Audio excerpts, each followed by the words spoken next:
නමුතස්ස භගවතු අරහතු සම්මා සම්බුද්දස්ස නමුතස්ස භගවතු අරහතු සම්මා සම්බුද්දස්ස නමුතස්ස භගවතු අරහතු සම්මා සම්බුද්දස්ස. හැම දිනාටම තෙරුවන් සරණ ප්‍රාර්ථනා කරනවා. අද ඔබ හැම දෙනෙකුටම අපි බුදුරජාණන් වහන්සේ මේ කෝටි ලක්ෂයක් සක්වල ආඥා පිහිටෝමින් දේශනා කොට වදාළ ඉතාම බලවත්ම දේශනාවක් වන රතන සූත්‍ර දේශනාව පිළිබඳව ඉතාම විස්තරාත්මකව ඉතා නිරවුල්ව ගාථාවෙන් ගාථාවට ඒ ගාථාවල තියෙන සත්‍යක්‍රියා අර්ථය ඔබට තේරෙන හැටියට අද මේ ධර්මානුශාසනාව තුළ කතා කරන්නයි අපි කල්පනා කරන්න. රතන සූත්‍රය විශාලා මහනුවර තුන්බිය දුරු කරපු ඉතාම වටිනා ඉතාම වැදගත් තුනුරුවන් ගුණ ඇතුළත් සත්‍යක්‍රියා දේශනාව. අපි දන්නවා මේ වෙලාවේ මේ ලෝකේ පුරාම මහා වසංගතයක් පැතිරීගෙන යන වෙලාවේ අපි කාටත් බුදුරජාණන් වහන්සේගේ ධර්මය තුළ එදා විශාලා මහනුවර සිදුවීම නැවත නැවත අපට සිහිපත් වෙනවා. විශාලා මහනුවර තුන්බිය ඇතිවෙච්ච වෙලාවේ රෝග දුර්භික්ෂ අමනුස්ස එදා විශාලා මහනුවර එක දවසකට 100 ගණන් දහස් ගණන් මිනිස්සු මරණයට පත්වෙවී මුළු නගරෙම මේ වසංගතයෙන් අසරණ භාවයට පත්වෙනකොට ඒ අතර නියගයක් ආව. ඒ වගේ අමනුස්ස විපත් ඇතිවෙන්න පටන් ගත්තා. මේ විශාලා මහනුවර නගරේම මහා තුන් බියකින් අසරණ භාවයට පත්වෙලා මිනිස්සු විශාල විපතකට පත්වෙනවා. බුදුරජාණන් වහන්සේගේ මේ රතන සූත්‍ර දේශනාවේ බලය මහ පුදුම විදිහට විශාලා මහනුවරට දිට්ට ධම්ම වේදනීය විදිහට ඒ මොහොතෙම මහා ආශිර්වාදයක් වුණා. අපේ බුදුරජාණන් වහන්සේ විශාලා මහනුවර නගරයට වැඩම කළ සිරිපතුල් තබනකොටම එකිනෙකට වෙනස් වැසි 7ක් ඇදහැලෙනවා. පොද වැස්සක්, මල් වැස්සක්, පිණිවැස්සක් මේ මහා වැසි ඇදහැලිලා නියගෙ දුරු වුණා. බුදුරජාණන් වහන්සේ නගරයට සිරිපතුල තබද්දී මේ නගරය අරක්ගෙන හිටිය අමනුස්්‍යයන් යක්ෂයන් සීසීකට දුවන්න පටන්ගත්ත කියෙන නගරය අතහැරලා ඔවුන් වෙනත් ප්‍රදේශවලට දුවලගිය. මේ මනුස්්‍යයන්ගේ ඇඟවල්ලුවට ආවේශ වෙලා නගරි පුරා අර මලකුණුවල ඕජා උරාබොමින් හිටපු අමනුස්්‍යයෝ නගරය අතහැරලා ගියා. බුදුරජාණන් වහන්සේ ආනන්ද හාමුදුරුව ලවා ගංගානං ගඟින් පැන් එකක් පිරිත් කරලා අරගෙන පෙරලා අරගෙන රතන සූත්‍රයෙන් බුද්ධ අධිෂ්ඨානයෙන් අධිෂ්ඨාන කරා. ඒ බුද්ධානුභාවයෙන් ධම්මානුභාවයෙන් සංඝානුභාවයෙන් මේ නගරවාසීන් සුවපත් වේවා, ඔවුන්ගේ ලෙඩ රෝග සුවපත් වේවා, වසංගතය දුරු වේවා. ඒ අධිෂ්ඨානයෙන් ආනන්ද හාමුදුරුව ලවා නගරේ ප්‍රාකාර වලලු 3 වටා යමින් පිරිත් පැන් ඉස්සා. ඒ පිරිත් පැම් බින්දු බුද්ධ අධිෂ්ඨානයෙන් හමාගෙන ගිහිල්ලා එදා නගරවාසීන්ගේ ශරීරවල දැවටෙනවා සමගම ඔවුන් මහා ආශ්චර්යමත් විදිහට සුවපත් භාවයට පත් වුණා. මරණාසන්නව හිටපු රෝගී වසංගතයෙන් අන්ත අසරණ වෙලා මරණාසන්නව පනාදිමින් හිටපු මිනිස්සු මේ පිරිත් පැන් හුලගේ හමාගෙන ගිහිල්ලා ඔවුන්ගේ ශරීරවල දැවටෙනවා සමගම බුද්ධානුභාවයෙන් ධම්මානුභාවයෙන් සංඝානුභාවයෙන් ආශ්චර්යමත් විදිහට සුවපත් භාවයට පත් වුණා. මේ පිරිස මොකක්ද මේ වෙච්ච ආශ්චර්යය? නගර වාසීන් පෙරහැරක් වගේ ආනන්ද හාමුදුරුවෝ පිරිත් පැන් ඉහිනකොට සුවපත් වෙච්ච මිනිස්සු උන්වහන්සේ පසුපසින් ආවා. බුදුරජාණන් වහන්සේ සංඝයා සමග නගරි මැද කූටාගාර ශාලාවට වැඩම කළ වැඩ සිටියා.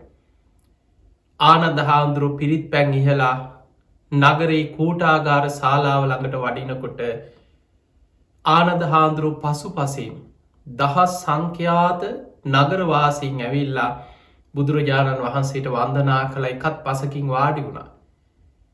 දැම් බුදුරජාණන් වහන්සේ පසුපස දෙපසින් වැඩ සිටිනවා උතුමාර්ය මහා ශ්‍රාවක සංඝරත්නය මහරහත්තන් වහන්සේලා. බුදුරජාණන් වහන්සේට ඉදිරි පස දෙපසින් ගිහි ශ්‍රාවකය උපාසක උපාසිකාවන් බණහන්න වාඩි වුණ. එදා බුදුරජාණන් වහන්සේ කෝටි ලක්ෂයක් සක්වල දෙව් බමුන්ට ආරාධනයක් කරලා උතුම් රතන සූට දේශනාව දේශනා කරන්නට යෙදුණ. ඔන්න ඔය විදිහට තමයි රතන සූට දේශනාව දේශනා වනේ. මේ රතන සූත්‍රයත් එක්ක බැඳිච්ච කාරණා ගොඩා අපිට කතා කරන්න තියෙනවා. විශාලා මහනුවරට නම හැදුනෙක් කොහොමද? මේ ලිච්චවී පරපුර සකස් වනේ කොහොමද? ඔය කාරණාපි එකින් එක සාකච්ඡා කරමු. අද දවසේ මේ උතුම් ධර්ම දේශනාවෙන් කෙටි දේශනාවෙන් ඔබට කියල දෙන්නේ රතන සූත්‍රයේ සඳහන් මුල් ගාථා දෙකෙන් බුදුරජාණන් වහන්සේ දෙවියන්ට ආරාධනා කරපු ආකාරය. පිංහතුනේ ඔබ දන්න අපේ බුදුරජාණන් වහන්සේගෙන් බණහන්න දෙවියන් බ්‍රහ්මයන් බණහන්න එකතු වෙනවා. උන්වහන්සේ මනුස්සලෝක අපිට විතරක් ශාස්තෘුවරයෙක් නෙවෙයි. සත්තා දේව මනුස්සාන දෙව් මිනිස්සුන්ටම නිවන් මඟ පෙන්නන ගුරුවරයා. දෙව් මිනිසුන්ගේම නිවන් මඟ පෙන්නන ශාස්තෘුවරයා. ඔබත් මමත් සරණගිය අපේ ගෞතම බුදුරජාණන් වහන්සේ. උන්වහන්සේදා ධම්මචක්ක දේශනාව දේශනා කරන්න සූදානන් වෙද්දි. බෝමාටු දෙවියන්ගේ පටන් අකනිටා බඹලව දක්වා දෙවිවරු ප්‍රීති ගෝසා කරන්න පටන් ගත්තා.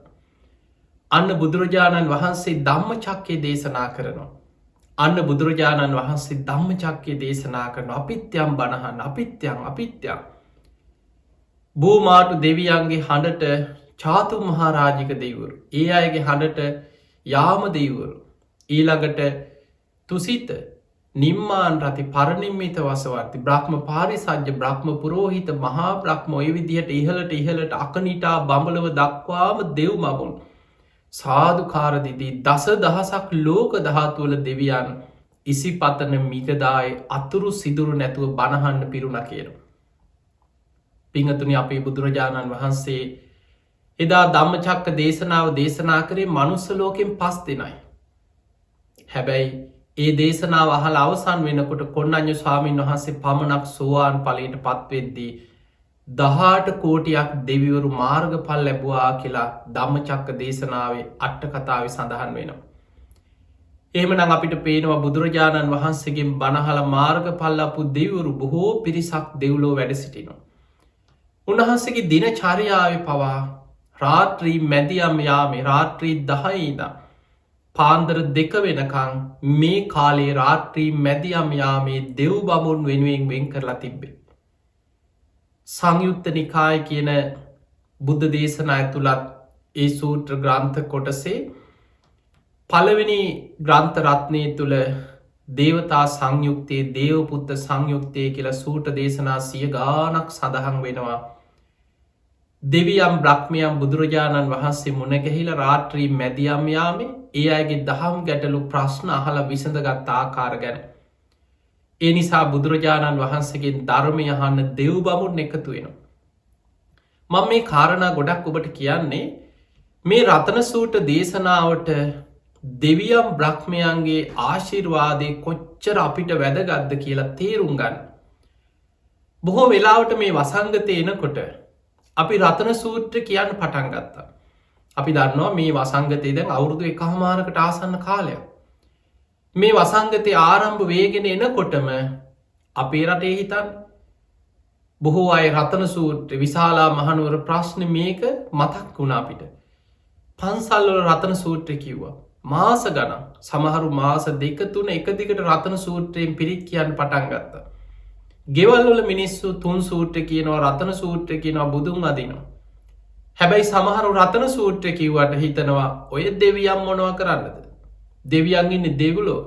දෙවියන්ට කරන්න පුළුවන් දෙයක් තියෙනවද? දෙවියන්ට බැන රතන සූත්‍ර කියනවා. සමහරු දෙවියන්ට ගරහනවා. දෙවියන්ට පුළුවන් නම් මේ නවත්තන්න බැරියයි කියලා දෙවියන්ට බැන බැන රතන සූත්‍රය කියනවා මේ බුදුහාමුදුරුවන්ගේ ධර්මයේ සංඝයාගේ තමයි මේ පිහිට තියෙන්නේ කියලා. හැබැයි පින්වතුනි රතන සූත්‍ර දේශනාවේ පළවෙනි දෙවනි ගාථා දෙකේ මුල් ගාථා දෙකේ තේරුම ඔබ හරියට දැනගත්තනම් බුදුරජාණන් වහන්සේ දෙවියන්ගෙන් ඉල්ලීමක් කරන්නේ මේ මනුස්සයන්ව ආරක්ෂා කරන්න. පළවෙනි දෙවනි ගාථා දෙකේ තියෙන දෙවියන්ට ආරාධනයක් කරනවා රතන සූත්‍ර දේශනාව අහලා මේ බුද්ධානුභාවයෙන් ධම්මානුභාවයෙන් සංඝානුභාවයෙන් මේ සත්‍යක්‍රියා දේශනාව දේශනා කරන්න කලින් දෙවියන්ට ආරාධනා කළ දෙවියන්ගෙන් ඉල්ලීමක් කරා මේ මනුස්ස වර්ගයා ගැන මෛත්‍රී සිත් ඇති කරගෙන මිනිස්සුන්ව රකින්න කියලා. පින්වතුනි මතක තියාගන්න ඔබ හිතනවට වඩා දෙවිවරු බොහොම බලවත්. මේ ස්වභාව ධර්මයට පවා බලපෑම් කරන්න පුළුවන් මහා බල සම්පන්න දේවතාවරු ගැන ධර්මයේ සඳහන් වෙනවා. අපි දන්නවා ස්වභාවික වැස්ස වහිනවා තමයි. හැබැයි වැස්ස වලාහක කියලා ඉරිදි බල සම්පන්න දේවතා කොටසක් ගැන ධර්මයේ සඳහන් වෙනවා. ඒ දෙවිවරුන්ට අවශ්‍ය නම් වැසි ඇති කරන්නත් පුළුවන්, වැස්ස නවත්තන්නත් පුළුවන්. මහා වැසි වැහැලා විපත් විනාශ වෙනවා නම් ඒ දෙවියන්ට තමන්ගේ 이르දි බලයෙන් මනුස්සයන්ගේ යහපතට වැස්ස පාලනය කරන්න පුළුවන්. වැස්ස වලාහක දෙවිවරු ඉස්සර ඔබ අහලා ඇති අපේ පැරැන්නෝ මේවා ගැන විශ්වාස කරපු අපේ පැරැන්නෝ වැසි පිරිත් කිව්ව වැස්ස වලාහක දෙවියන්ට ආරාධනා කරන් නිසි කලට වැසි ලබා දෙන්න කියලා ඉල්ලීම් කරා. හැබැයි මිනිස්සු ගුණධර්මයන්ගෙන් ඈත් වෙනකොට ධර්මයෙන් පිරිහෙනකොට ඒ දෙවිවරු අහක බලන දෙවියන් කාටවත් දඬුවම් කරන්නේ. හැබැයි මනුස්සයන්ගේ යහපත පිණිස ස්වභාව ධර්මයේ පාලනය කරන්න පුළුවන් දෙවිවරු ඒ දේ නොකර අහක බලනවා. මේ අධර්මිෂ්ට පාපී දුස්සීල මිනිස්සුන්ට අපි උපකාර කරන්නේ නෑ කියන චේතනාව තුළ. මතක තියාගන්න දෙවියන් කියන්නේ කෙලෙස් සහිතයි. ඒ නිසා දෙවියන්ටත් කලකිරීම එපාවීම මනුස්්‍යයන්ගේ දුරුජනකං දුස්සීලකං අධර්මිෂ්ඨකං එක්ක දෙවියන්ටත් කලකිරීම ඇති වෙන. ඊළඟට සුළඟ ස්වභාවිකව තමයි හුළං හමන්නේ. හැබැයි වාත වලාහක දෙවිවරුන්ට තමන්ගේ ඉරිදි බලයෙන් සුළඟට බලපෑම් කළ සුළං දිසාව වෙනස් කරන්න පුළුවන්. සුළඟ වේගෙ පවා පාලනය කරන්න පුළුවන් කියෙන මනුස්සයන්ගේ යහපතට සුළඟ පාලනය කරන්න පුළුවන් වාත වලාහක දෙවිවරුන්ට. අබ්බ වලාහක කියලා තව දේවතා කොටසක් ගැන ධර්මී තියෙනවා. ඒ දෙවියන්ගේ ඉරිදි බලයෙන් වලාකුළු තමන් කැමති දිසාවල්වලට යොමු කරන්න අහස අරගෙන යන්න පුළුවන් කෙන. මේ හැමවෙලේ වලාකුළු මේ දෙවියන් අරගෙන යන ඔන්නෙමයි. එක ස්වභාවික දෙයක් සුළං හමන දිසාවට වලාකුළු යනවා. හැබැයි ඉරිදි බල සම්පන්න දේවතා කොටස් ඉන්නවා තමන්ගේ ඉරිදියෙන් ඒ වලාකුළුවල දිසාව වෙනස් කරන්න පුළුවන් කියන.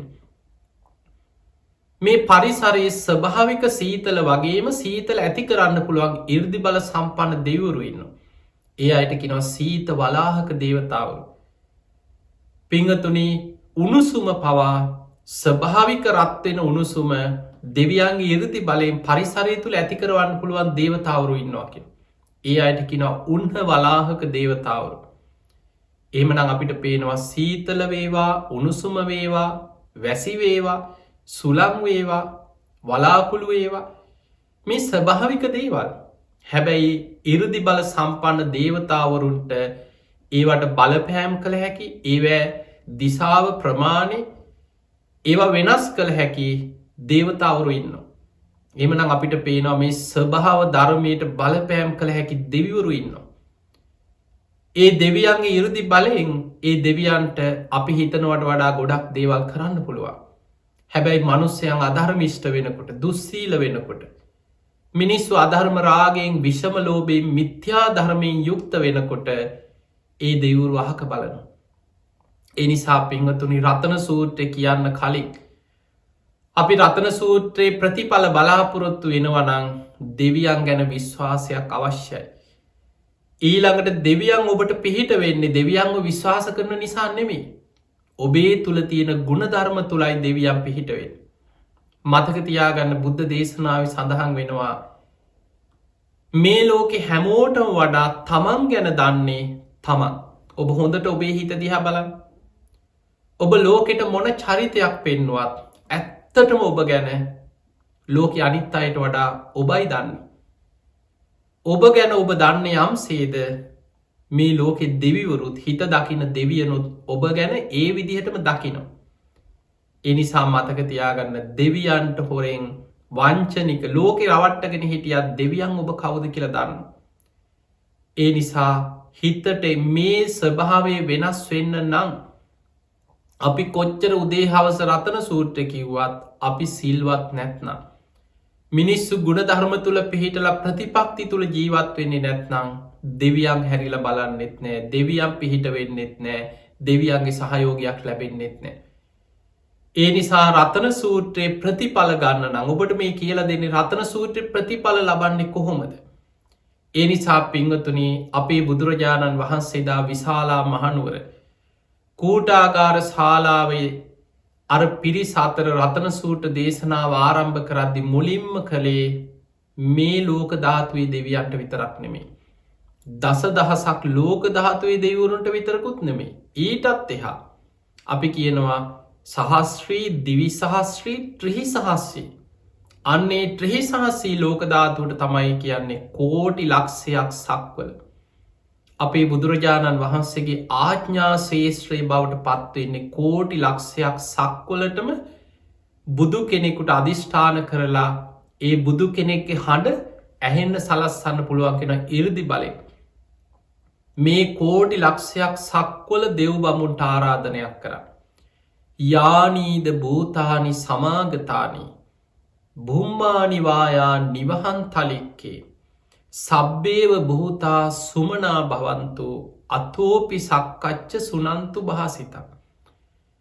පිංහතුනි බුදුරජාණන් වහන්සේ මේ ගාථාවෙන් බොහොම ලස්සනට මේ ආරාධනාව කරද්දී යානීද භූතානි සමාගතානි බුම්මානිවායා නිවහන් තලික් එතන අන්තරීක්ෂ ගැන මේ අහසේ මේ අන්තරීක්ෂේ රැස්සෙලායි එතන භූතානි ගැන මේ භූතය පෙරේතයෝ නෙමේ. බුදුරජාණන් වහන්සේ නගරයට පිරිත් පැන් ඉහලා සිරිපතුල තබනකොටම යක්ෂයෝ අමනුස්යෝ පෙරේතයෝ නගර අතහැල්ලා දුවල ගිය. ඔවුන්නේ නගරින් ඉවත් වුණා. මෙතන දෙව් බමුන්ට මේ ආරාධනා කරන්න. බුදුරජාණන් වහන්සේ ආරාධනා කරන මේ අන්තරීක්ෂය අහසේ ඉන්න දෙව් බමුන්ට කෝටි ලක්ෂයක් සක්වල දෙව් බමුන්ට ආරාධනයක් කරනවා. මොකටද? සබ්බේව භූතා සුමනා භවන්තු අතෝපි සක්කච්ච සුනන්තු භාසිතක්.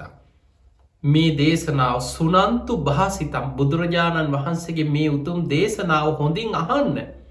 ඉස්සලාම කිනව දෙවරුන්ට පැමිණෙන්ට පැමිණිලා මේ දේශනාව හොඳට සුනන්තු භාසිතක්.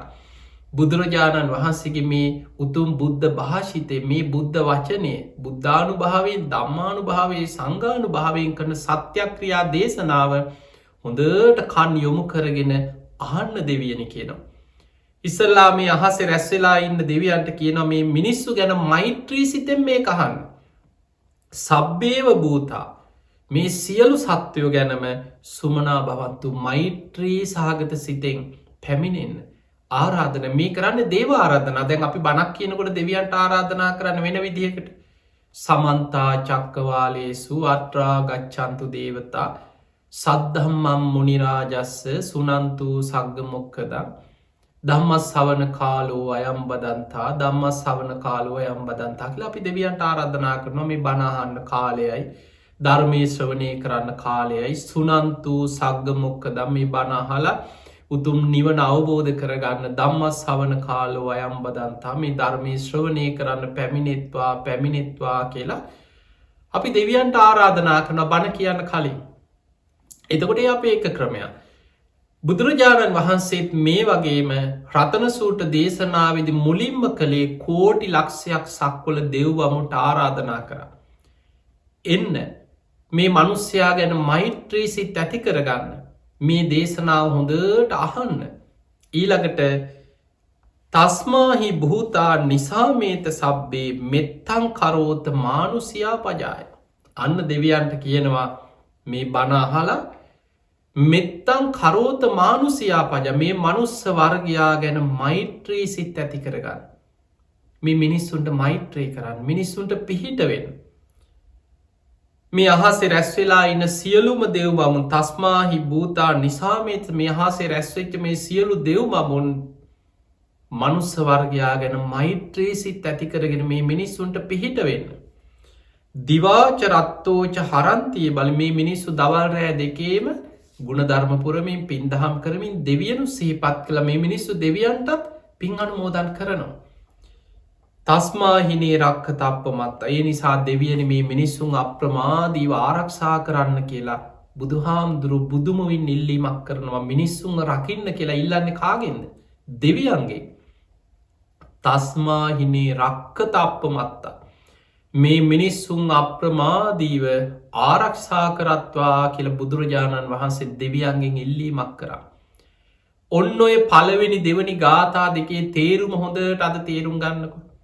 අපි උදේ හවස රතන සූත්‍රය කිව්වා. රතන සූත්‍රයේ පොත බලාගෙන ගාථාවෙන් ගාථාව කටපාඩම්. හැබැයි මේ ගාථාවන් එක්කම ඒ පසුබිම බුදුරජාණන් වහන්සේ මේ දේශනාව කරපු ආකාරය ඒ දේශනාවත් එක්ක වෙච්ච මේ සිදුවීම් සියල්ලත් එක්ක අපි හොඳ දැනුමක් ඇති කරගන්නට ඕනේ. ඒ නිසා මතක තියාගන්න දෙවියන්ගේ පිහිට මේ වෙලාවේ අවශ්‍යමයි. අපි කොච්චර රතන සූත්‍ර කිව්වත් උදේ හවා රතන සූත්‍ර පිරිත් පටි දාගෙන හිටියත් දෙවියන්ගේ පිහිට නැත්නම් අද බුදුරජාණන් වහන්සේ පිරිනිවන් පාල. උන්වහන්සේගේ බුද්ධ ශක්තිය අදටත් ලෝකෙ තියෙනවා. මේ රතන සූත්‍රයේ මේ ආඥාව මේ ශක්තිය මේ බුද්ධානු භාවයෙන් ධම්මානු භාවයෙන් සංඝානු භාවයෙන් මේ තුනුරුවන්ගේ ශක්තිය අද ලෝකෙ තියෙනවා. බුදුහාන්දුරුව පිරිනිවන් පෑවට උන්වහන්සේගේ බුද්ධ අධිෂ්ඨාන මතයි 13 වහන්සේලා වැඩයින්. ඒ සිරිපා සටහන් ලෝකෙ පවතින්. අදටත් ජයශ්‍රී මහ බෝධීන් වහන්සේගේ දක්ෂිණ සාකා බෝධීන් වහන්සේ ආශ්චර්යමත් අවුරුදු 2500 ගානක ඉතිහාසයක් හිතන්නවත් පුළුවන්ද? ඒ උතුම් සතර දළදා වහන්සේලා අදටත් බුද්ධ අධිෂ්ඨානින් පවතින්. ඒ නිසා ඒ උතුම් ධාතුන් වහන්සේලා වැඩඉන්න භූමියේ අපි මේ රතන සූත්‍ර දේශනාව කියද්දී මතක තියාගන්න දෙවියන් ඔබ දිහා බලන්නේ දෙවියන් පිහිට වෙන්න මිනිස්සු සිල්වත්නම්. ඒ නිසා තමන් උතුම් සීලේක පිහිටලා හිතට එකඟව පන්සිල්වත් හොඳට රකින්න. හිතට එකඟව අවංක සාධාරණ ජීවිතයක් ගත කරන්න. ඒ තුළ පිහිටලා සත්‍යක්‍රියාවක් පවා කරන්න පුළුවන් විදිහේ ජීවිතයක් ඔබේ ජීවිතය තුළ ඇති කරගන්න. අන්න එහෙම ඇති කරගෙන ඔබ උදේ හවස රතන සූත්‍රය කියද්දී දෙවියන් ඒ කාන්තෙන් ඔබට පිහිට වෙනවා. මනුස්සයන්ට පිහිට වෙනවා. රටට පිහිට වෙනවා.